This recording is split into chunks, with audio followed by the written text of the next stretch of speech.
The sickly sweet morning sun, diluted by the cheap Venetian blinds, cast striped shadows across the threadbare carpet of Melissa Jenkins' small apartment. She fought a losing battle with the final button of her structured navy blazer, her hands, typically sharp and precise during complex data entry, now clumsy and useless. A heavy, palpable exhaustion pressed down on her, an unwelcome cloak woven from sheer anxiety and lack of sleep.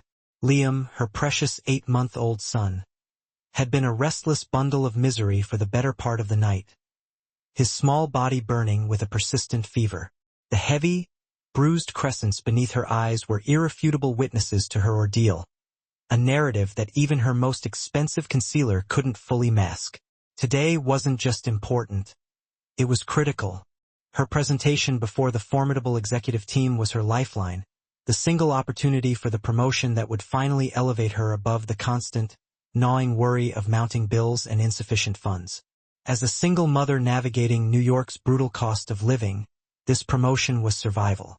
"You be good for Mrs. Wilson today," she murmured into Liam's soft, fragrant hair. "Okay," she managed, her voice hoarse from the emotional chokehold of leaving him sick. She pressed a fleeting, gentle kiss to his feverish forehead before transferring his weight to the experienced, slightly trembling arms of her elderly neighbor. Liam stirred, offering a soft, wet coo, his bright blue eyes so startlingly similar to his absent father's, twinkling up at her with pure, innocent joy. Those magnificent, terrible eyes were a constant, aching echo of what she had forfeited, or perhaps more accurately, what she had never truly been permitted to possess. "Don't you worry about a thing, dear," Mrs. Wilson reassured her, her deeply lined, weathered hands instinctively finding the perfect cradle for the infant. "You go knock 'em dead at that fancy office of yours." The subway train swallowed her whole, a roaring, crowded beast of steel and humanity. Bodies were mashed together in the predictable, suffocating intimacy of the morning rush hour. Melissa tightened her grip on the worn leather portfolio pressed against her breastbone, the hard edges a physical reminder of the stakes. She mentally ran through the complex figures and persuasive arguments of her marketing strategy. Hartwell Industries was an impenetrable fortress of finance, one of the behemoths dominating the New York skyline. Achieving the junior executive status meant everything. Comprehensive health care that wouldn't bankrupt her with every ear infection, the promise of genuinely flexible hours, and a salary cushion robust enough to guarantee Liam the stable, secure future she desperately believed he deserved. Arriving at the tower, a monolithic structure of glass and steel that scraped the clouds, Melissa consciously squared her shoulders. She forced her tired muscles to hold the posture of power as she stepped into the sleek, silent elevator cage, aiming for the 42nd floor. The polished brass doors reflected a carefully constructed image, a woman projecting absolute, unshakable confidence. The impeccably tailored suit was a thrift store treasure. The neat, severe bun held her tangled hair in check, and her expression was painstakingly neutral, a professional mask. No one, absolutely no one, needed to glimpse the chaos churning beneath that facade. The long, desperate night spent walking the floor with a crying, feverish child. The quiet terror of her almost empty pantry. The terrifying truth that she was always just one single, missed paycheck away from utter financial disaster. "Well, look who managed to drag herself in today." A saccharine voice purred as Melissa crossed the threshold into the immaculate, hushed office space. Jessica Winters, effortlessly radiant, her professionally styled blonde hair cascading perfectly, was leaning against the marble reception desk. Jessica, whose ascent the corporate ladder had been greased by powerful family money and connections, didn't bother to lower her volume. "Rough night with the mystery baby?" Her query, perfectly pitched to carry over the gentle hum of the copiers, was designed for maximum exposure, succeeding in causing several perfectly coiffed heads to swivel in their direction. "Good morning, Jessica," Melissa responded flatly, refusing the hook. Since she had returned from her abbreviated maternity leave, the Hartwell rumor mill had been grinding relentlessly. Who was the father? Why the secrecy? Why was he nowhere to be found? And most damagingly, could a woman with such complicated, messy domestic baggage truly possess the focus required for executive material? These acidic, invisible whispers were her unwelcome shadow down every corridor. Conference room A in 10 minutes, Jessica continued, her smile reaching her eyes but stopping short of her mouth. Try not to be late this time. I've already taken the liberty of setting up the projector for you. Wouldn't want any silly technical difficulties to distract from your big moment. Melissa offered a brief, curt nod of acknowledgement. She was intimately aware that Jessica Winter's alleged help always functioned less like assistance and more like the careful placement of trip wires. Melissa dropped into her hardback chair, spreading her notes for one last, focused review. Her phone vibrated on the desk, a jarring interruption, displaying a text message from the daycare center. Liam's fever had spiked again. Her already fragile heart plummeted like a stone. She rapidly composed a message to Mrs. Wilson, promising to leave immediately after the presentation concluded, the words racing across the screen. When she entered the conference room, it was already buzzing, half filled with the department's elite. Jessica had strategically positioned herself near the head of the long mahogany table, engaging Ryan Foster, the marketing director, in an overly animated conversation. The other department heads drifted in, settling into their seats with the relaxed, inherited confidence of those who were never required to justify their existence on a daily basis. Melissa! Just in time, Ryan called out, consulting his expensive wristwatch with a show of pointed irritation. We were about to start without you. Sorry for cutting it close, she murmured, moving quickly to connect her personal laptop to the room's centralized projector system. The screen flickered momentarily, and then Melissa's heart simply stopped dead in her chest. Instead of the polished title slide of her meticulously structured presentation, the immense screen displayed a high-resolution photograph, her, pale and utterly exhausted in a hospital bed, beaming down at a newborn Liam, bathed in the euphoric glow of new motherhood. A collective intake of breath, followed by poorly stifled giggles and shocked gasps, rippled around the table. Jessica's face was contorted in a perfect performance of manufactured shock, her smug satisfaction barely contained beneath the veneer. Oh my, wrong file, Jessica drawled, eyes wide and innocent. How utterly awkward. Melissa's face was suddenly hot, her cheeks scorching with humiliation as she frantically yanked the connection cord. Her hands were shaking so violently she could barely grip the cable. She had maintained a ruthless firewall between her professional and private life. She knew, with sickening certainty, that this photo had been planted. Someone had intentionally breached her files. Technical difficulties. Ryan sighed dramatically, the annoyance radiating off him. Can someone else go first while Miss Jenkins sorts this minor disaster out? Before any of the department heads could jockey to volunteer, the heavy conference room door swung open. All noise, all conversation, all nervous energy instantly evaporated. James Hartwell, the CEO himself, strode into the room. His presence was a shock. He rarely attended these low-level departmental reviews, and his appearances on the 42nd floor were usually announced days in advance, preceded by a flurry of executive preparation. At 42, James possessed the innate, unquestionable commanding presence of someone born into obscene wealth and power, a status he had nevertheless solidified by his own sheer merit, making shrewd business decisions that had successfully doubled the company's valuation since taking the reins from his aging father. Please don't stop on my account, he stated, his deep, resonant voice effortlessly filling the sudden silence. I thought I'd sit in on this one today. His sharp, penetrating gaze swept across the array of nervous faces at the table, momentarily snagging on Melissa before he moved purposefully to the head of the table, the undisputed seat of power. The atmosphere seemed to immediately condense, thickening with unspoken tension as every executive straightened their spine. James Hartwell was legendary for his hyper-exacting standards and his notorious, glacial lack of patience for incompetence or delay. Melissa's hands were clammy, her carefully planned future dissolving before her eyes as she frantically searched her briefcase for the backup flash drive. I believe Miss Jenkins was about to present, James said, the tone of his voice eliminating any possibility that this was merely a suggestion. Yes, sir, but she's having some technical issues, Ryan scrambled to explain, fixing Melissa with a ferocious look that demanded immediate competence. Actually, Melissa interjected, surprised by the firmness she found in her own voice as she swiftly plugged in the physical flash drive. I'm ready. The meticulously organized title slide sprang into existence on the screen. She took a deep, centering breath. This was it. Her moment of truth, personal drama be damned.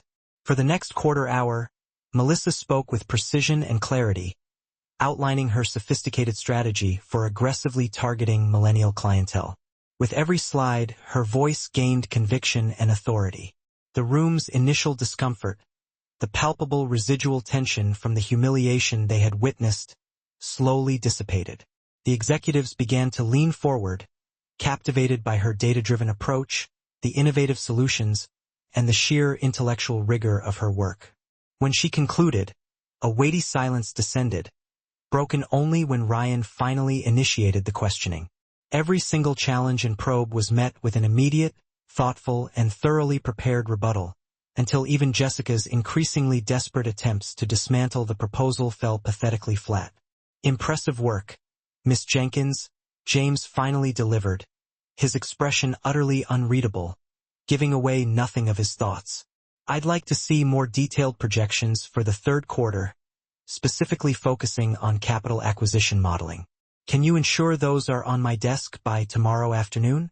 Absolutely, Mr. Hartwell, Melissa responded. A sharp, potent mix of professional pride and profound, dizzying relief flooding her system. The moment the meeting concluded, Melissa began to rapidly gather her belongings, her anxiety about Liam surging. A glance at her phone confirmed her fears. 3 missed calls from Mrs. Wilson. Melissa, James's voice cut through the professional din as the remaining executives filed out. A word, please. She paused, watching the heavy door click shut, trapping her alone in the massive, silent room with the CEO. James Hartwell stood motionless by the floor-to-ceiling windows, a powerful silhouette against the breathtaking, late-morning Manhattan skyline. Your presentation was excellent, he noted, his back still to her. But I confess I am far more interested in that first image that briefly appeared on screen. Melissa's stomach performed a sickening flip. Sir, I sincerely apologize for the unprofessional intrusion. The baby, he interrupted, turning suddenly. His typical corporate mask had completely dissolved. The impassive, steel-edged business leader was replaced by an expression that looked raw, unsettled, and profoundly uncertain. Your son. How old is he? 8 months, she answered cautiously, gripping her portfolio tighter. She had no idea how to navigate this sudden, dangerous shift. James took a slow step closer, examining her face with an unnerving, focused intensity that made her instinctively wish to retreat. 8 months, he repeated softly, processing the information. Born in October, then. January, she corrected automatically, the word catching in her throat. Something significant, a rapid succession of recognition, calculation, and stark shock, flashed across his deep blue eyes. January, he echoed, the sound barely audible. 9 months after the Denver conference. The blood instantly drained from Melissa's face, leaving her icy cold. Asterisk the Denver conference. Asterisk the singular, catastrophic lapse in judgment. The night she had tossed caution to the wind, captivated by a charming stranger at the hotel bar. She hadn't realized until the following morning that he was James Hartwell, attending the industry summit under a fabricated name badge designed to allow him to evaluate executive staff pressure-free. That one reckless night had resulted in Liam. Those eyes, James whispered, his gaze fixed on some distant memory, not quite looking at her. I should have recognized them immediately. Melissa felt the solid marble floor of the Hartwell offices sway violently beneath her feet as her carefully constructed reality fractured. The opulent conference room seemed to shrink, becoming suddenly claustrophobic. James Hartwell, the legendary billionaire CEO, the subject of every major business profile, the notorious, demanding workaholic, was systematically linking the 2 separate universes she had struggled so hard to maintain. I don't understand what you're implying, she managed, injecting a careful, false composure into her voice, though the frantic drumming of her heart betrayed her. The Denver conference had been a profound mistake, a dizzying, reckless aberration that occurred during a profoundly vulnerable period. Newly promoted, simultaneously exhilarated and terrified by the demands of her role, she had met a man who introduced himself simply as James. No pedigree, no title, no last name. Just warm, intelligent blue eyes and conversation that made her feel truly seen for the first time since her own life had fractured. "I think you do understand, Melissa," James countered gently, yet with an immovable firmness. "Denver, the majestic hotel bar. You were celebrating your promotion to the marketing team." The details, the precise, specific details, flooded back to her. The way he had absorbed every minute detail she had shared about her life, the casual charm that made her laugh until her stomach hurt, the electric connection that felt both utterly impossible and completely inevitable. They had established the rules clearly. One night only. No complications, no expectations, no exchange of information beyond their first names. By the time the sunlight had exposed his identity via the company roster the next morning, James Hartwell had already discreetly checked out. "That was a long time ago," Melissa forced the words out, clutching the cold, unforgiving edge of the conference table for much-needed support. "What relevance does that history have to my presentation today?" James closed the remaining distance between them, standing close enough that she could clearly see the new flecks of silver threading through his otherwise intense, jet-black hair, the subtle lines etched around his commanding eyes that hadn't been present in Denver. 8 months old, born in January. "Those eyes," he repeated, his voice strained. "They are precisely the same shade as my mother's. The same as mine." "Mr. Hartwell, is he mine, Melissa?" The question, brutally direct and devastatingly simple, hung suspended in the air between them, a gravity that could no longer be defied or skirted. Before Melissa could formulate a single defensive reply, her phone vibrated again, demanding attention. Mrs. Wilson's number pulsed on the screen with a frantic, aggressive urgency. Maternal instinct obliterated every shred of professional caution as Melissa snatched the call. "Melissa, I am so desperately sorry to interrupt your work, but Liam's fever has spiked. It's reached 103 degrees. Mrs. Wilson's voice crackled, laced with profound worry. "I truly think he needs a doctor right away." "I'm leaving now," Melissa declared instantly, already sweeping her notes and laptop into her bag. All vestiges of career ambition, promotions, and petty office politics vanished, vaporized by the searing reality of her son's immediate need. "Tell him Mommy is coming." She ended the call sharply and looked up to find James studying her with an unreadable mixture of expressions. Deep, sudden concern, intense curiosity, and a complex, nascent emotion she couldn't yet identify. "I have to go," she stated firmly, pulling the strap of her bag over her shoulder. "My son is sick." "Our son," James corrected her quietly, the possessive pronoun landing with the irreversible weight of a stone dropping into still water. "Let me drive you." "That is not necessary." "It wasn't a request, Melissa." His tone instantaneously shifted, hardening into the cold, non-negotiable authority she recognized from his company-wide mandates. "My vehicle is in the basement garage. We can be there in less than half the time it would take you relying on the subway." She desperately wanted to refuse, to cling to the meticulous, protective wall she had built between her precarious professional world and her fiercely guarded private life, between Liam and his sudden, biological father. But Liam's terrifyingly high fever instantly crushed her pride. She gave a single, sharp nod of surrender. The descent in the executive elevator was agonizingly silent, the air thick and humming with unasked questions and unvoiced accusations. Employees waiting for the next car gaped openly. The formidable CEO accompanied by a junior marketing executive, who was visibly distressed, while he was uncharacteristically attentive. James's car, a menacingly sleek black Audi with completely tinted windows, idled patiently in a restricted space near the basement exit. The chauffeur, a model of professional discretion, opened the door without a glance or comment, his training effortlessly accommodating the unfolding, bizarre reality. As they sank into the car's plush leather seats, Melissa automatically recited Mrs. Wilson's address in Queens, the destination a jarring reminder of the immense socio-economic chasm separating her modest life from the cocoon of luxury now surrounding her. "How long have you known?" James finally demanded, his voice low and sharp, as the driver seamlessly merged them into the dense Manhattan traffic. "Known what?" Melissa deflected, deliberately focusing on the city rushing by the window. "That I'm his father." She forced herself to turn and meet his gaze directly. "I always knew it was a distinct possibility, of course. But we were careful. It was just one night.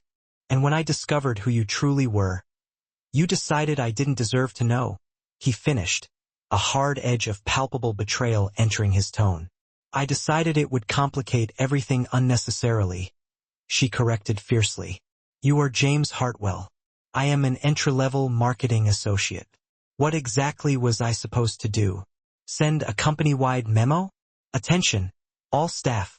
That regrettable one-night stand in Denver resulted in the birth of the CEO's heir." A muscle jumped violently in his jaw. "You could have approached me privately. To say what exactly? Congratulations? Here's your secret son? You made it abundantly clear in Denver that you had no interest in permanent attachments. You didn't even offer me your actual name.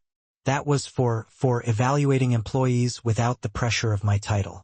"Yes, I managed to figure that out later," Melissa retorted, shaking her head wearily. "The point remains, you operated under a lie then. Why on earth would I trust you now with something as vital as my child?" "Our child," he corrected again, the emphasis stronger and more possessive this time. The towering, glittering architecture of Midtown abruptly yielded to the more grounded, residential landscape of Queens. A change in scenery that mirrored the jarring, uncomfortable shift in Melissa's reality. 8 months of absolute, solitary struggle. Fielding intrusive, judgmental questions. Living in constant fear of eviction. Juggling demanding work deadlines with unreliable daycare pickups. And now, abruptly, Liam's biological father had appeared, ready to claim his stake. When the Audi halted before Mrs. Wilson's modest, brick apartment building, Melissa didn't wait for the chauffeur. She was out of the car and moving before the door was fully open. James was immediately behind her, his imposing height and bespoke suit drawing unabashed, curious stares from neighbors wholly unaccustomed to such expensive, sleek luxury vehicles idling on their block. Mrs. Wilson threw the door open, her face etched with profound relief. "Oh, thank goodness you're here, dear." "He's been crying non-stop," she exclaimed, before her eyes fixed on James, widening in disbelief. "Oh, I didn't realize you were bringing company." "It's complicated," Melissa murmured distractedly, already moving past her into the living room where Liam lay confined in a portable crib. His small face was dangerously flushed with fever, his tiny fists clenched tightly against the pane. "Hey, baby boy," she whispered, scooping his hot, miserable body gently into her arms. "Mommy's here now." At the immediate, familiar contact of her skin, Liam's frantic sobs instantly dissolved into weak, exhausted whimpers, his feverish little body instinctively molding itself against the safety of her chest. She was so singularly focused on soothing and comforting her son that James's presence momentarily slipped her mind. She became acutely aware of him only when he stepped silently beside her. The expression fixed on his face froze her utterly. A powerful blend of awe, raw wonder, and the undeniable, final recognition as he stared down at the child cradled in her arms. "He has your nose," James said, his voice dropping to a rough, unfamiliar softness. He lifted a hesitant hand, wanting to touch, but stopping himself short. "And my mother's chin."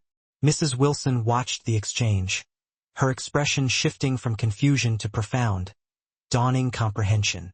"I'll just put on some tea," she offered tactfully, wisely retreating to the kitchen to give them the space they so urgently required. "We need to get him to a doctor," Melissa said, her mind snapping back to urgent, practical realities. "His pediatrician's office is 10 blocks away. We should leave now." "I have a better idea," James countered. He was already pulling out his phone, his efficiency terrifying. "Dr. Michaels, James Hartwell. I need you to make an immediate house call." He curtly relayed Mrs. Wilson's address. "Yes, for a child. 8 months old. High fever. Thank you." He snapped the phone shut and met Melissa's wide, questioning eyes. "Family doctor. He'll be here in 15 minutes. You can't just—" "Yes, I can," he interrupted sharply. "And I will. For my son." The 3 final words, asterisk my son asterisk, were irrefutable, hanging powerfully in the air. Now that James had seen Liam with his own eyes, the resemblance, subtle yet utterly undeniable, sealed the truth. Dr. Michaels, a distinguished man in his 60s, arrived precisely on time, his professional composure never wavering, betraying no shock at finding the CEO of one of the world's largest financial institutions standing in a humble Queens apartment. He conducted a thorough examination of Liam, quickly diagnosing a severe ear infection, and prescribed antibiotics that James immediately dispatched the waiting driver to fill at the nearest specialized pharmacy. Throughout the entire process, Melissa found herself watching James. She observed the intense way he absorbed the doctor's instructions, how his eyes compulsively tracked Liam's every tiny movement, the careful, almost awkward manner in which he hovered, ensuring help was near but never intrusive. This was definitively not the conduct of a man seeking to deny paternity or by silence. This was the behavior of a man whose previously rigid, structured world had just been violently and fundamentally rearranged. Once Liam finally succumbed to the effects of the medication, drifting into a quiet, restorative sleep as his fever began its slow retreat, Melissa silently ushered James onto Mrs. Wilson's cramped, sun-dappled balcony. The confrontation could no longer be postponed. "Why didn't you tell me?" he asked again, his voice carefully controlled, though she detected an unexpected, genuine current of deep hurt beneath the surface. "Honestly, I was terrified," she admitted, the truth spilling out. She had been terrified of immediate dismissal, terrified of the vicious whispers labeling her the conniving woman who trapped the CEO. Terrified that her child would become fodder for the ruthless gossip columns that followed James Hartwell's every move. She glanced out over the familiar, modest streets of the neighborhood where she had meticulously built her small, independent life. "I was also afraid that you simply wouldn't care, that you would offer a large sum of money to make us quietly disappear. I couldn't bear the thought of that rejection. You don't know me at all if you truly believe I would abandon my own flesh and blood," James insisted, a quick, raw flash of vulnerability exposing itself on his face. "I don't know you at all, period," Melissa stressed, unwilling to yield the point. "One reckless night in Denver does not constitute a relationship. Neither does seeing your portrait across a conference room or reading sanitized profiles of your empire in Forbes magazine." James stood absolutely silent for a measured, extended moment. "You're right," he finally conceded, the admission surprising her. "But that changes now." Inside, Mrs. Wilson was quietly moving around, tidying the temporary chaos, her gaze lingering on them with open curiosity. "The little angel is sleeping soundly," she reported cheerfully. "That doctor certainly worked wonders." "Thank you for everything, Mrs. Wilson," Melissa said, retrieving Liam's simple diaper bag. "I'm going to take him home now." "We're taking him home," James corrected, the possessive implication utterly clear in the quiet force of his tone. When Melissa instinctively parted her lips to object, he spoke again, softer this time, edged with a plea. "Please, I've already lost 8 months of his life. Don't ask me to walk away right now." The short drive back to Melissa's modest neighborhood was fraught with tension. Liam, still asleep in his car seat between them, felt less like a child and more like a fragile, impossibly difficult bridge spanning an uncrossable divide. As James effortlessly carried the bulky car seat up the 3 narrow, creaking flights of stairs to her walk-up apartment, Melissa's internal conflict raged. There was deep resentment at the sheer velocity of his intrusion into the carefully ordered life she had struggled to maintain alone. Profound, dizzying relief at the unexpected prospect of not having to carry every single burden by herself. And beneath it all, a small, dangerous spark. The undeniable, reckless rekindling of the very attraction that had precipitated this crisis 8 months ago. "I'll stay until he wakes up," James announced as they stepped into her small but meticulously organized apartment. It wasn't a question. Melissa merely nodded, too emotionally and physically exhausted to muster a single argument. She watched the formidable James Hartwell, CEO and billionaire, carefully place their sleeping son's car seat on her worn, second-hand sofa. She realized, with a chill, that the hateful whispers in the corporate corridors might seem like comforting background noise compared to the inevitable, terrifying storm that was surely about to erupt in her life. The next morning arrived bathed in an uncanny, profound quiet within Melissa's tiny apartment. For a disoriented, panicked moment, she lay still, unable to comprehend why Liam hadn't initiated his usual pre-dawn chorus of demands. Then the full, overwhelming weight of the previous day's events crashed over her. The sabotaged presentation, James Hartwell's shocking revelation, Liam's life-threatening fever spike. Her heart hammering against her ribs, she bolted upright in bed. She found them together in the living room. Liam, recovered and utterly content, was perched securely in James's lap as the CEO of Hartwell Industries. A man who ran global markets, was reading Goodnight Moon with the exaggerated dramatic flair of a seasoned theatrical performer. Liam's fever had mercifully broken sometime during the night, and he was now batting playfully at the stiff cardboard pages with visible delight, his infectious, bright giggle reverberating joyfully throughout the small apartment. "He's been up for about an hour," James reported calmly, not looking up from the book's final page. "Temperature completely normal. I administered his dosage of antibiotics and prepared his morning bottle." He finally lifted his gaze to Melissa, taking in her rumpled appearance and sleep-tousled hair. "You desperately needed the sleep.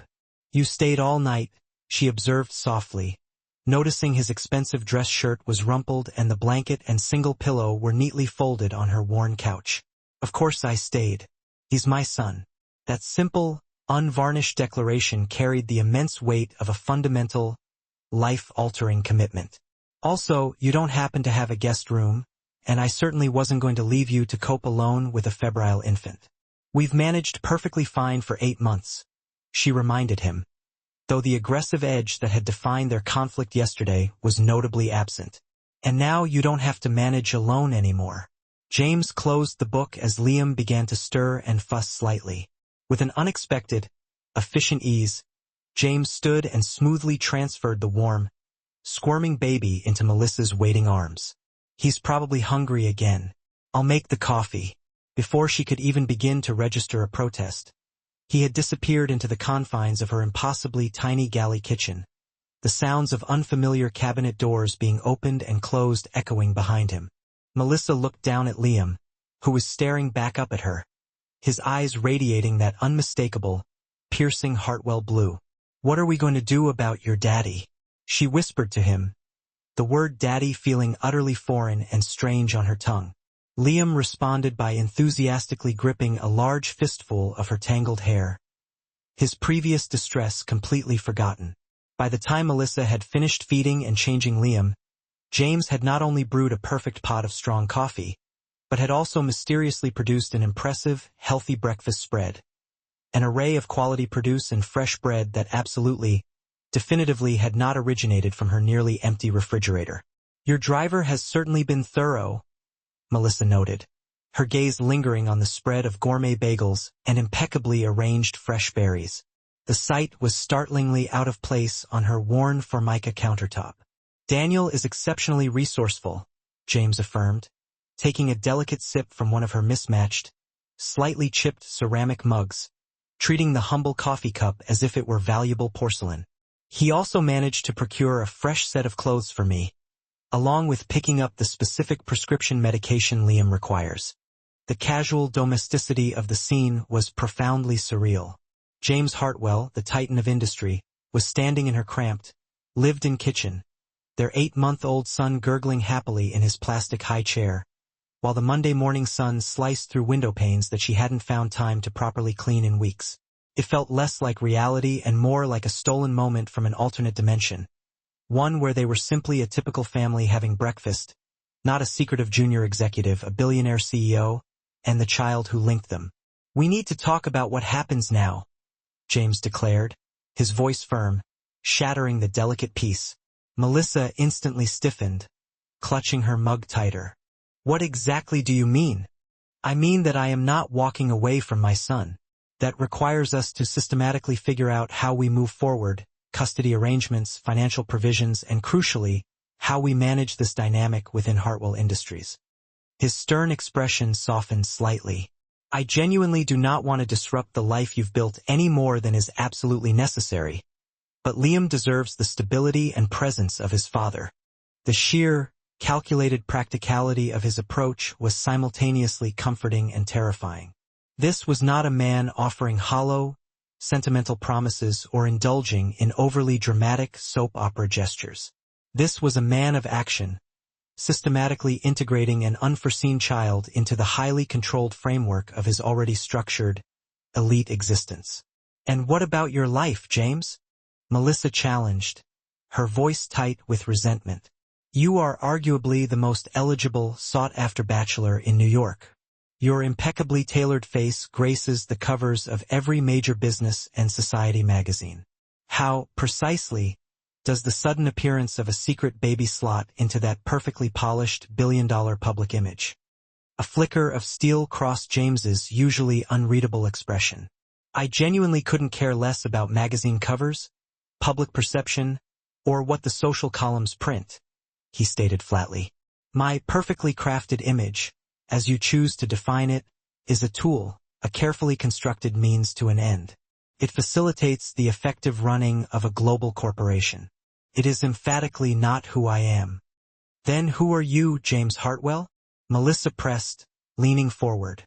"Because all I know is the charming stranger from Denver who deliberately withheld his real name. And now, the intimidating, ruthless CEO who makes seasoned junior executives tremble in their designer shoes." James paused for a prolonged moment of introspection, his gaze distant. He reached out instinctively, using a crisp napkin to gently wipe a tiny smear of banana from Liam's rosy cheek. "I am someone who was raised with everything that unlimited money could purchase, yet lacked everything that truly mattered," he finally admitted, his tone low and grave. "My father was the archetype of the absent parent you appear to fear I will become.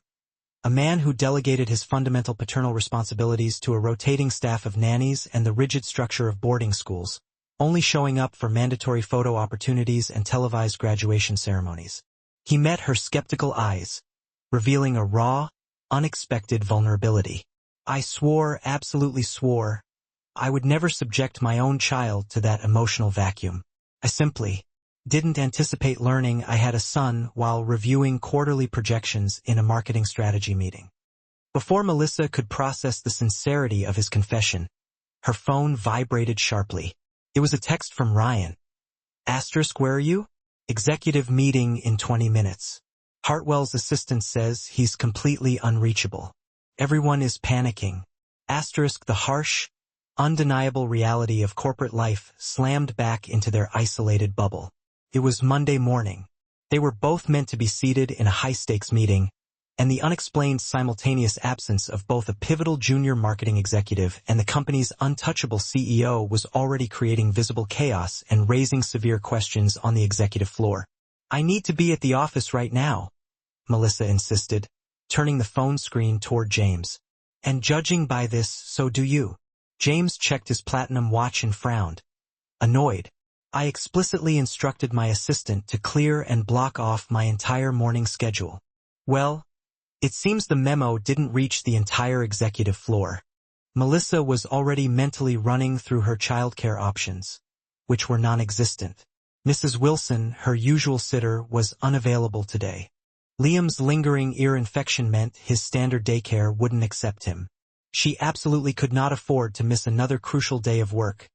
Not now, when her meticulously maintained professional and private lives had collided with such spectacular, career-threatening force. "He obviously cannot go to daycare while he's still recuperating," James stated, effortlessly finishing her unspoken sentence. "And we both need to attend this executive meeting." He smoothly retrieved his phone from his pocket. "I believe I have an immediate solution, although I anticipate you won't be pleased with the details." 30 minutes later, Melissa found herself seated in the leather-lined back of James's armored Audi A8, Liam safely secured in a brand-new, high-end car seat that Daniel had procured with impossible speed. They were moving swiftly toward the monolithic glass tower that housed Hartwell Industries. James had spent the drive making a rapid series of calls, his voice adopting the clipped, highly authoritative tone that instantly commanded obedience and brokered no potential argument. "This is utterly insane," Melissa muttered, feeling the dread intensify as they glided into the private, sub-level executive parking garage. "I cannot bring a baby into the corporate headquarters. CEOs establish the rules," James replied, a faint hint of the famed Hartwell arrogance. The same arrogance that defined his brand in the financial world, creeping into his tone. "And I have just instituted a brand new one pertaining to family emergencies. Family. The word hung powerfully between them, freighted with heavy implications that neither was remotely prepared to confront or define. Waiting patiently beside the gleaming steel doors of the private elevator was a woman in her late 60s.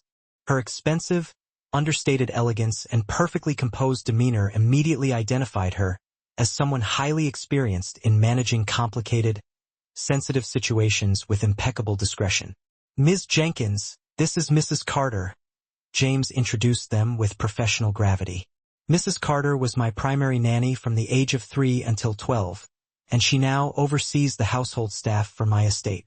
She will graciously look after Liam within the privacy of my executive office suite while we are tied up in the acquisition meeting."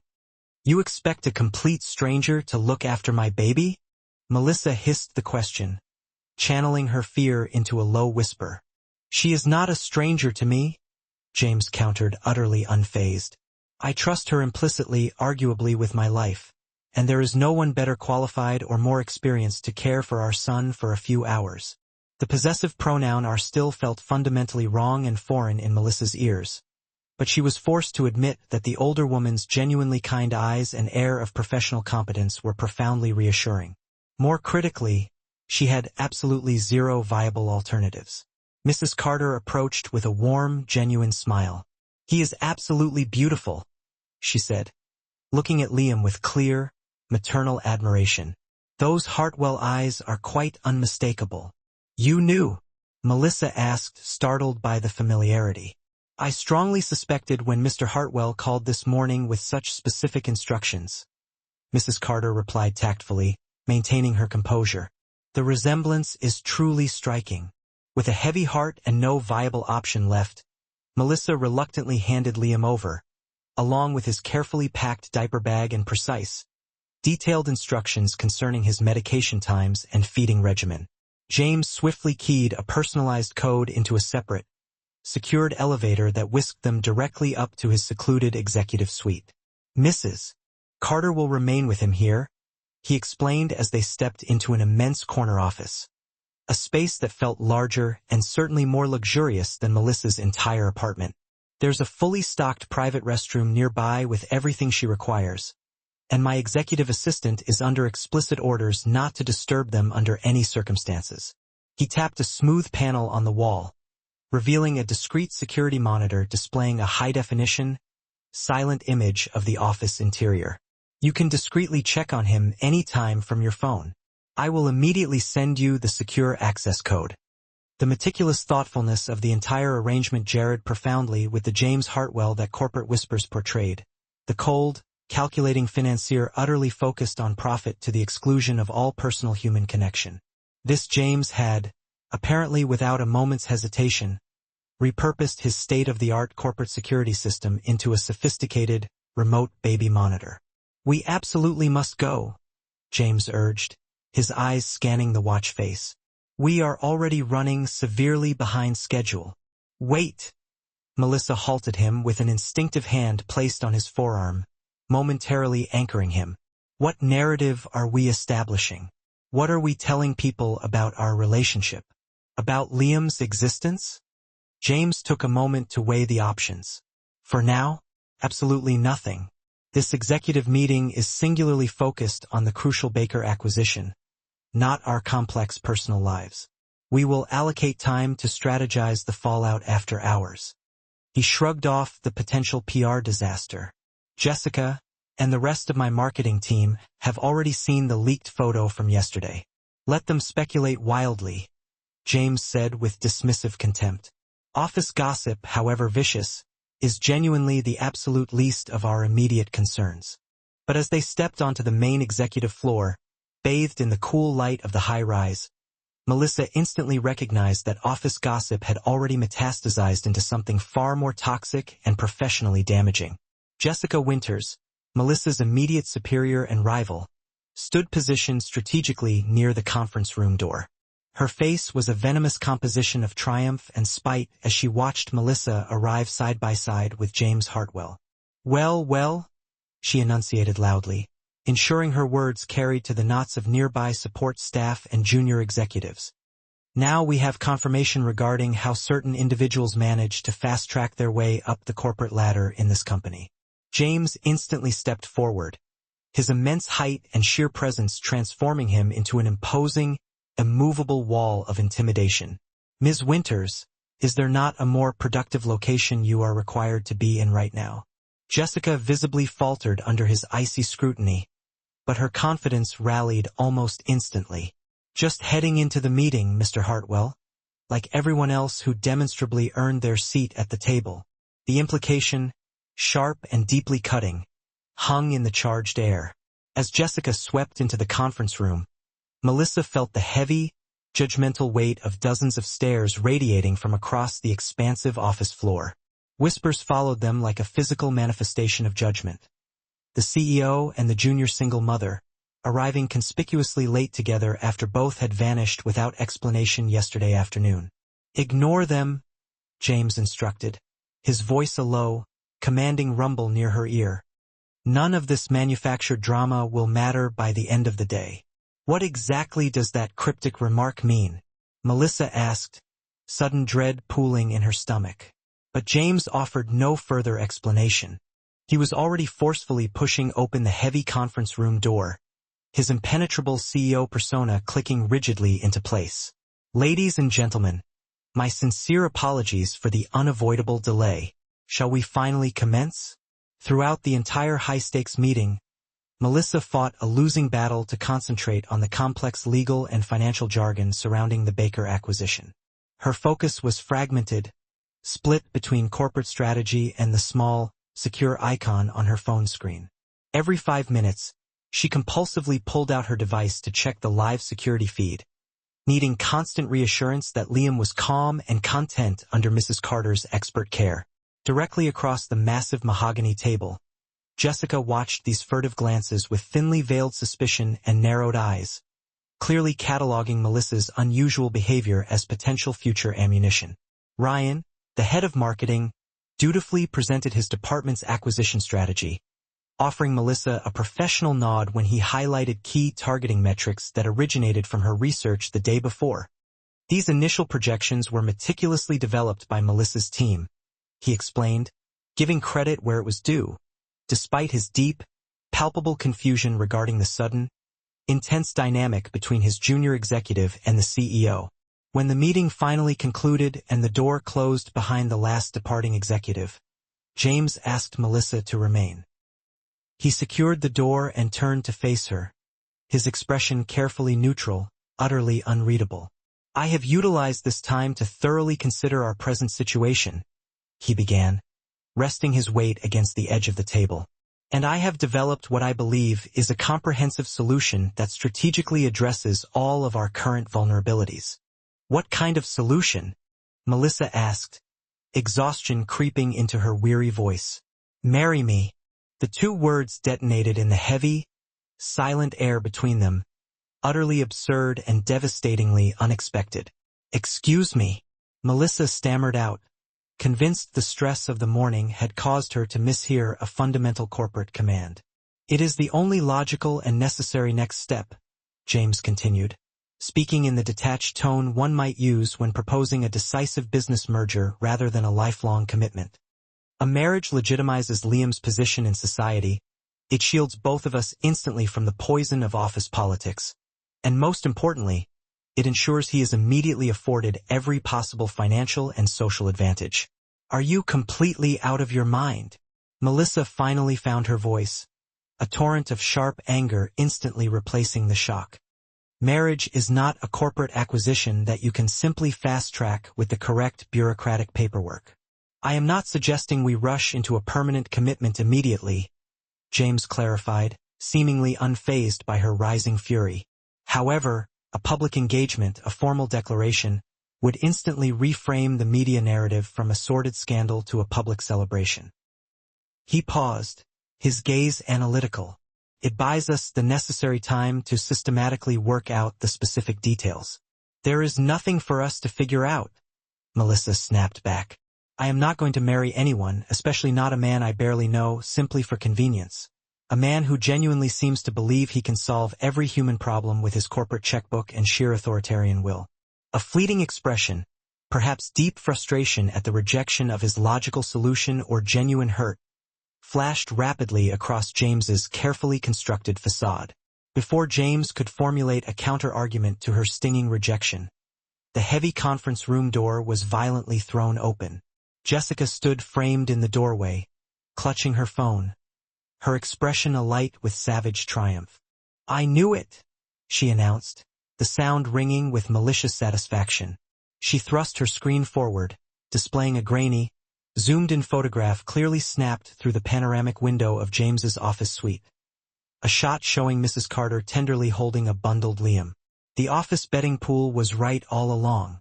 The baby is yours, isn't he, Mr. Hartwell? The CEO's little secret. Time seemed to crystallize as the venomous accusation settled heavily in the air. James's face underwent a staggering, instantaneous transformation. The highly controlled, polished corporate strategist vanished, replaced by a raw, primal protective father. He closed the distance in 3 long, powerful strides and ruthlessly snatched the phone from Jessica's grasp. Ms. Winters, he began, his voice dropping to a low, lethally soft cadence that was far more terrifying than any shout. Is making unauthorized, invasive photographs on company property a standard part of your professional duties? Because that specific action is not only a blatant violation of corporate policy, it is also potentially an illegal invasion of privacy. Jessica paled visibly, but the taste of victory made her rally quickly, emboldened by the small crowd gathering in the hallway. Everyone deserves to know that she, Jessica spat, stabbing a finger directly toward Melissa, has been sleeping her way straight to the top, using her bastard child to trap the most eligible man in New York. Enough! James's single word cracked like a lightning strike, the sheer force of his command causing Jessica to involuntarily stumble a step backward. Ms. Winters, you are terminated, effective immediately. Clear out your desk and vacate the premises within the hour. Security personnel will be notified to escort you out.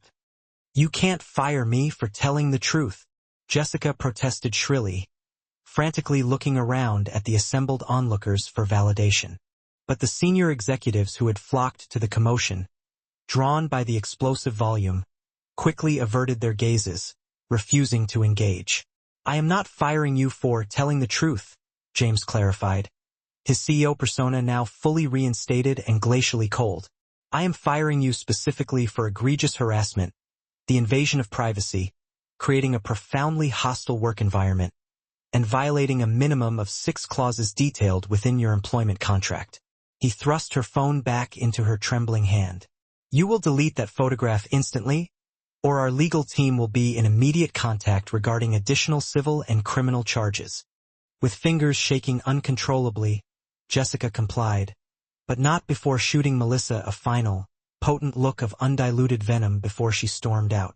The crowd in the hallway silently, instantly parted, no one daring to be associated with the sudden, violent corporate downfall. James pivoted on his heel to address the remaining onlookers in the hallway, his expression a non-negotiable command. I mandate and highly value the absolute privacy of every individual who is employed at Hartwell Industries, extending from our custodial staff straight up to the executive team. That policy includes Mrs. Carter, Ms. Jenkins, and myself. If anyone else here feels relentlessly compelled to speculate about personal matters or maliciously spread gossip that actively fosters a hostile working environment, Be forewarned. My door is perpetually open to graciously accept your immediate resignation. The hallway emptied with unnerving speed, leaving Melissa entirely alone with James in the massive conference room. She collapsed heavily into the nearest leather chair, the visceral reality of the recent confrontation washing over her in a freezing wave. She's right, you know, Melissa whispered, her voice barely audible. Not about me sleeping my way up. I earned my position through sheer work. But Liam, he is absolutely going to be branded as a scandal, a mistake. The bastard son of the untouchable billionaire and the unknown nobody. James dropped immediately to one knee beside her chair, deliberately bringing his face level with hers, compelling her to meet his intense gaze. Do not ever use that cruel word to describe our son again, he commanded, his voice shaking slightly with rigid control. Liam is not a mistake. He was entirely unexpected, yes, but he is fundamentally, inherently never a mistake. His sudden, intense ferocity momentarily stole her breath. What happens next? She asked, panicked. The entire company will be buzzing with this information by lunchtime. By tomorrow, it will inevitably be plastered across every single tabloid headline. Now, James said, standing and smoothly offering her his hand, an anchor in the chaos. We retrieve our son and immediately go somewhere secluded, somewhere private, to figure this situation out definitively, as a family. The weighty term family still sounded strange and unfamiliar, almost fictional. Yet Melissa allowed him to gently pull her to her feet. Her mind was a dizzying spiral, analyzing the immediate and long-term implications for her fragile career, for Liam's future security, and for the careful, hard-won independence she had so painstakingly constructed over the last year. Mrs. Carter was calmly reading a board book to Liam when James and Melissa returned to the luxurious, hushed office suite. The baby immediately squealed with absolute delight upon seeing his mother, reaching out with chunky, eager arms. Melissa swiftly gathered him close, immediately drawing profound comfort and strength from his solid, familiar warmth. Mrs. Carter, would you be kind enough to grant us a private moment? James requested politely. Once they were definitively alone, James began to pace the enormous length of the office. An uncharacteristic, highly visible nervous energy radiated from the usually unflappable CEO. I owe you a sincere apology, he admitted finally, stopping near the expansive window overlooking Manhattan. That marriage proposal was, to be perfectly blunt, poorly executed. It wasn't just poor, it was certifiably insane. Melissa corrected him gently, bouncing Liam as he began to fuss slightly. You cannot simply propose to a virtual stranger as if it were a high-yield business solution. You are absolutely correct, James conceded, running a frustrated hand through his usually immaculate dark hair. But I need you to grasp the severity of my mindset. When I saw that initial photograph yesterday, when I realized I had a son, saw Liam for the very first time, everything in my controlled world shifted. Everything. He stopped pacing completely to fix his deep blue eyes directly on hers. I was raised by parents who viewed me solely as an heir to be managed, not a son to be loved. I was shipped off to boarding schools before age 7. My holidays were spent isolated with staff while they traveled the world. My achievements were rigidly measured in grades and trophies, never in genuine happiness. He moved closer, his voice softening with the painful memory. I promised myself, absolutely swore, that if I ever fathered children, they would know, without a single shred of doubt, that they were cherished, that they mattered infinitely more than any business deal, any social contract, or any corporate obligation. A profound regret settled over his features.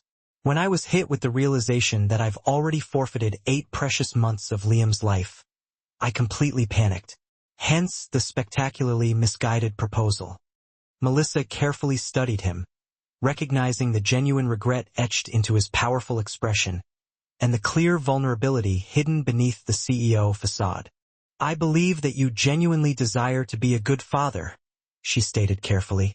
But a marriage of professional convenience is still not the answer. Liam deserves better than parents who are together purely out of strategic obligation. What about parents who felt an undeniable connection from the very first moment they met? James asked quietly, his voice low and persuasive. Parents who shared one unforgettable night together that neither of them has truly forgotten? Parents who, through that single night, created something miraculous? Melissa felt a telltale heat rush to her cheeks, instantly recalling the vivid memory of their intoxicating time in Denver. The instant, profound connection, the hours of intimate conversation before they had even physically touched, the unsettling, comforting feeling that she had somehow known him her entire life. That was powerful chemistry combined with a decent amount of alcohol. She deflected quickly. That's not a sustainable basis for raising a child together. Then give me a real opportunity to demonstrate that there could be so much more. James's tone now held none of the demanding authority he wielded in the boardroom.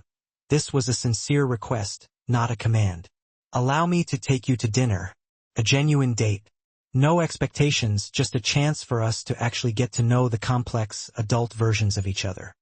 And in the interim, Melissa pointed out, gesturing vaguely toward the city, the entire company is currently buzzing with rumor. Jessica is likely already negotiating the sale of her story to the highest tabloid bidder. James's face momentarily hardened, the CEO returning at the mention of the press. Allow me to handle Jessica and the media circus entirely. I have navigated significantly worse PR crises. His features softened dramatically as he looked down at Liam, who had drifted into a peaceful, heavy sleep nestled against Melissa's shoulder. What I have never had to deal with before is suddenly finding I have a son who deserves every possible chance at a normal, happy life. Normal. Melissa couldn't stifle a short, bitter laugh. Nothing about this scenario is remotely normal, James. Then we will proactively create our own definition of normal, he countered smoothly, starting right now by both of us taking the immediate remainder of the day off. Before Melissa could mount a structured objection to his typically unilateral decision, he was already on the phone, issuing clipped, efficient instructions to his assistant to completely clear both their schedules and arrange immediate transport. 15 minutes later, they were accelerating out of the city, leaving the massive glass towers behind. Liam was securely strapped into yet another brand-new, luxury-grade car seat. A piece of equipment James's unervingly efficient driver, Daniel, had somehow procured and installed in moments. Where exactly are we headed? Melissa asked, watching the dense Manhattan skyline recede into the rearview mirror. My property in the Hamptons, James replied simply. It is private, exceptionally secure, and fully stocked with everything Liam might conceivably need. Mrs. Carter has already been dispatched ahead of us to prepare the facilities. You cannot simply decide these monumental things unilaterally, Melissa protested, though the weary lack of conviction in her tone betrayed her. The relentless, high-stress events of the past 48 hours had left her emotionally exhausted, and the tempting prospect of escaping the city, escaping the inevitable stares, whispers, and looming media frenzy, was admittedly profoundly appealing. I am not making permanent decisions about our future unilaterally, James clarified patiently. I am merely offering a temporary sanctuary, a secure place where we can begin to figure things out together. He paused, adding a crucial detail. There is a completely separate, self-contained guest house on the property if you explicitly prefer your own dedicated space and privacy. The unexpected consideration embedded in the offer genuinely surprised her. Perhaps the ruthless, controlling CEO persona was indeed only one layer of James Hartwell's complex personality. The destination proved to be a sprawling, magnificent beachfront estate, thoroughly secluded behind towering privacy gates and strategically nestled among mature, ancient oak trees that provided complete shielding from adjacent properties. Just as he had promised, a charming, fully equipped guest house sat only a short, private walk from the main residence, offering Melissa the vital measure of independence she required while ensuring they remained close enough for Liam's welfare. Over the course of the next 72 hours, a strange, unexpectedly peaceful new rhythm began to establish itself. Mornings were devoted entirely to the beach, where James watched with genuine, undisguised delight as Liam experienced the sensation of cool sand between his toes, and the gentle lapping of the foam-tipped waves for the very first time. Afternoons usually found them resting in the comforting shade of the massive ocean-facing deck, where James would dedicate a couple of hours to working remotely on secured encrypted devices, allowing Melissa the rare chance to catch up on much-needed sleep or immerse herself in a book. Evenings were reserved for quiet, candlelit dinners once Liam was finally asleep, marking the beginning of the slow, painstaking process of truly getting to know the authentic person behind the public facade. She discovered that James was an exceptionally accomplished classical pianist, that he was fluently multilingual in 4 different languages, and that his famously intimidating business persona subtly masked a brilliant, dry, self-deprecating wit that few people ever had the privilege of witnessing.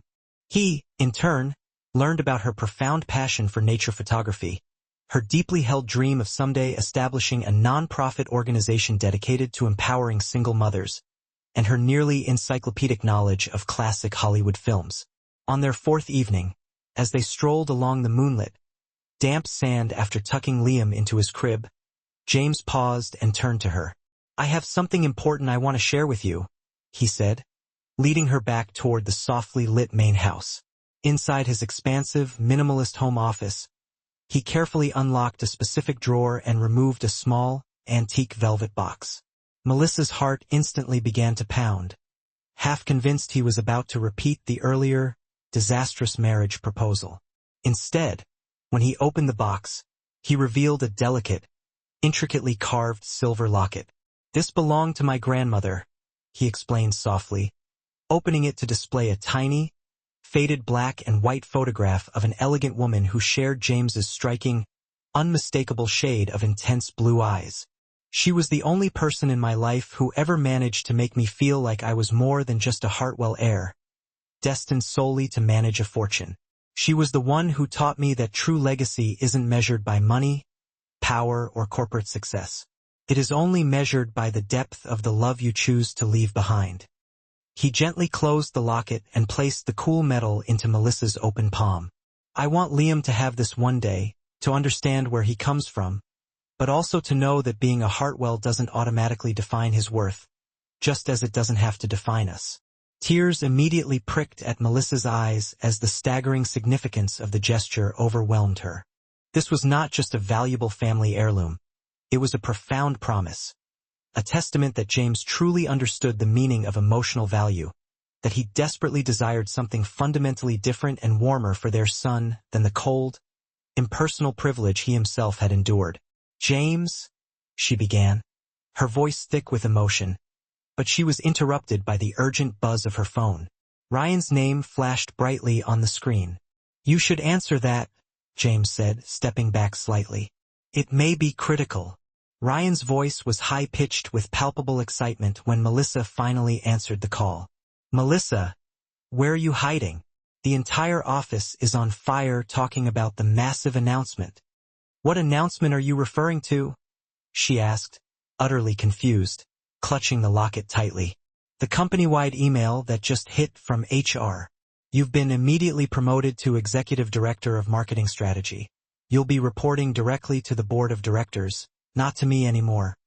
Ryan sounded genuinely thrilled, momentarily forgetting the chaos. "That's practically CO track, Melissa. And wait, there's more," Ryan continued, lowering his voice conspiratorially. "Jessica's non-disclosure agreements, her NDAs, were finalized and signed within an hour of her exit. Whatever explosive drama happened in that conference room earlier today is officially legally buried. She is barred from talking to anyone in the press or anywhere else. Ever." Melissa shot a piercing look across the room at James, who was suddenly absorbed in the meticulous rearrangement of a specific stack of documents on his large desk, trying hard to appear disinterested. "But the biggest news," Ryan rushed on, his excitement peaking, "James Hartwell just issued a revolutionary new company policy, effective immediately. Comprehensive, subsidized, on-site child care, facilities in every major office, flexible working hours for parents, and extended parental leave regardless of gender or adoption status." The sheer scope of the policy shift, delivered with such calm authority, felt revolutionary. When she ended the call, setting the receiver back in its cradle, James was watching her carefully, his posture expectant. "Before you say anything," he preempted, a slight smile touching his lips. "The promotion, the one that puts you at the head of the Parental Initiatives Task Force, was Ryan's recommendation weeks ago. I merely approved it and made sure the paperwork was prioritized. As for the policy changes, those have been in development for months, tied up in legal and finance. I just made a few calls to the board and cut the red tape. I didn't create the solutions. I just expedited them." "And Jessica's NDAs?" she challenged, leaning forward, though the question held more intellectual curiosity than real anger. The policy changes explained his professional actions, but Jessica was personal. Self-preservation on her part? James shrugged, the gesture belying the severity of the situation he'd handled. Her choice was discretion, a generous severance package, a full year of health benefits, and a non-disparagement clause that protected us both, or a very public legal battle she couldn't possibly win given the evidence she'd illegally collected. "I preferred the clean break." "You've been busy for someone supposedly on vacation," Melissa observed, a slow realization dawning. He hadn't just been waiting. He had been systematically dismantling every barrier she might have used as an excuse to leave. "I wanted to clear the obstacles," James admitted, his voice dropping slightly. "To show you, not tell you, that I'm serious about making this work, whatever this ends up being." Melissa looked down at the silver locket still cradled in her palm, the metal warm against her skin. It was more than a piece of James's history. It was a vulnerability freely given. Over the past 4 days, confined together in this safe bubble, she had glimpsed the man behind the monolithic CEO, the dedicated father emerging from the ruthless businessman, and found herself increasingly drawn to both the complexity and the inherent goodness. "I'm not ready for marriage," she said softly, maintaining eye contact. The institution still felt too imposing, too fast. "But I am ready to try for Liam's sake, and maybe—" She looked up, meeting his gaze directly, letting him see the burgeoning hope in her eyes. "For ours too." The smile that transformed James' face held none of his boardroom calculation or the polished aloofness of his public persona. It was genuine, wide, hopeful, almost boyish in its relief and intensity. "That's all I'm asking for, a chance." From the baby monitor sitting silently on the desk came the soft, familiar sounds of Liam stirring in his sleep, a tiny sigh followed by a quiet rustle. Without discussion, their movements synchronized. They moved together toward the nursery that had been fully equipped, down to the last stack of organic cotton onesies, within hours of their arrival. "You know," Melissa said, a playful note in her voice as they paused outside the closed door, enjoying the brief moment of peace. "We still haven't been on that proper first date you promised. The one without any corporate espionage or high-stakes custody battles." James's hand found hers in the dimly lit hallway, his thumb stroking her knuckles. "Tomorrow night," he promised. "Mrs. Carter has already volunteered to babysit. She's bringing over her famous apple pie as payment." "Is there anything you don't think of?" she asked, half amused, half exasperated by his constant, relentless efficiency.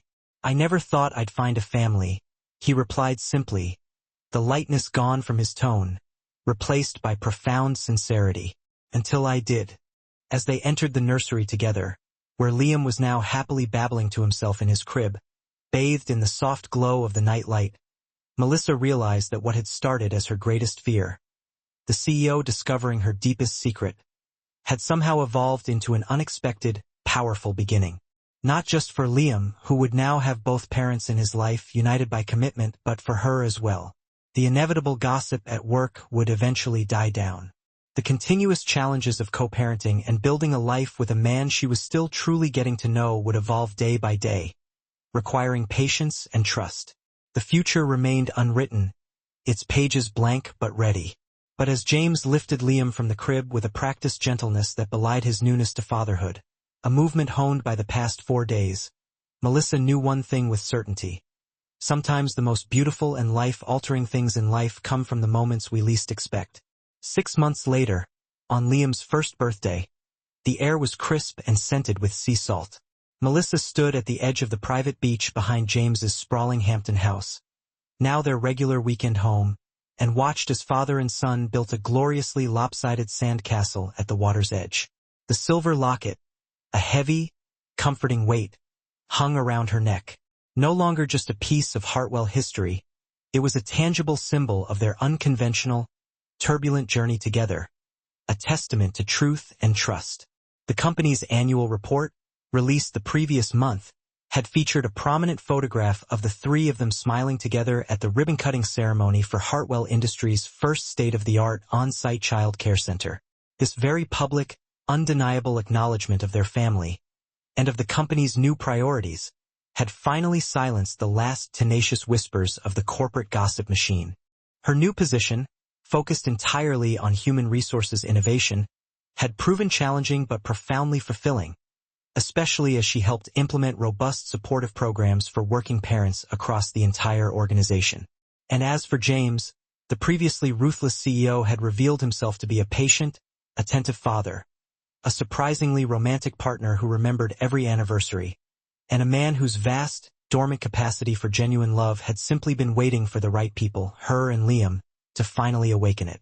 Their tentative first date, a quiet dinner at a remote seaside restaurant, had turned into a second, then a 10th, then a quiet, unwavering commitment to build something honest and real, one day, one challenge at a time. "Mama, look," Liam called, his voice bright, clapping his sandy hands together in excitement as James added a driftwood twig flag to the very peak of their monumental creation.